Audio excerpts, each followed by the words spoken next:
د ډیورن کرښې په اړه د پاکستان او طالبانو تازه موافقه.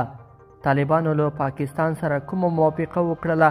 په دغه موافقه کې کوم موارد شامل دي؟ جزئیات په ویډیو کې را سره وګورئ او چینل سبسکرایب کړئ. لیدونکو السلام علیکم. پاکستان وایي له طالبانو سره سلا شوی دی چې د اغزن سیم مسله به په خپل تفاهم سره حل کوي.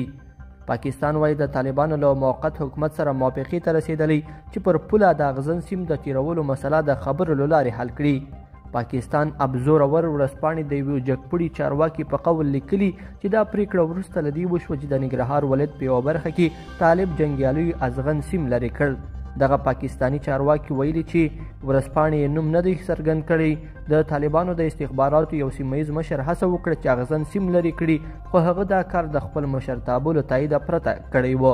د ورځپاڼې د راپور پر اساس له پیښې سمدستي وروسته پاکستان او طالبانو په لوړه کچه تماس ونیوه او موافقه یې وکړه چې دا مسله د خبرو له لارې هواره کړي. هغه زیاته کړې ده دواړه خواوې تفاهم ته رسیدلی دي چې ترنګلتیا به نه پراخوي.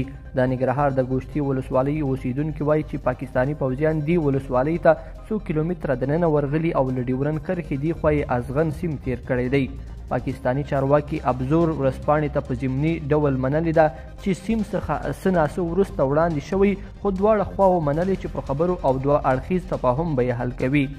دا هم ویلي چې افغان لوري ته یې ویلي چې پاکستان به وروسته له دې ازغن سیم نصب کړي چې د دواړو خواوو ترمنځ د سیم د تیرولو پر ځای همغږي وشي.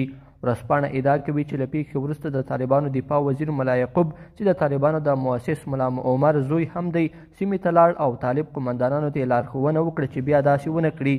تر دې وړاندې د طالبانو د حکومت د دفاع وزارت ویندوی عنایت الله خوارزمي رسنیو ته ویلي و چې طالب ځواکونو د هغو پاکستاني پوځیانو مخه نیولې چې غوښتلې په ننګرهار ولایت کې په غیر قانوني ډول ازغن سیم نصب کړي.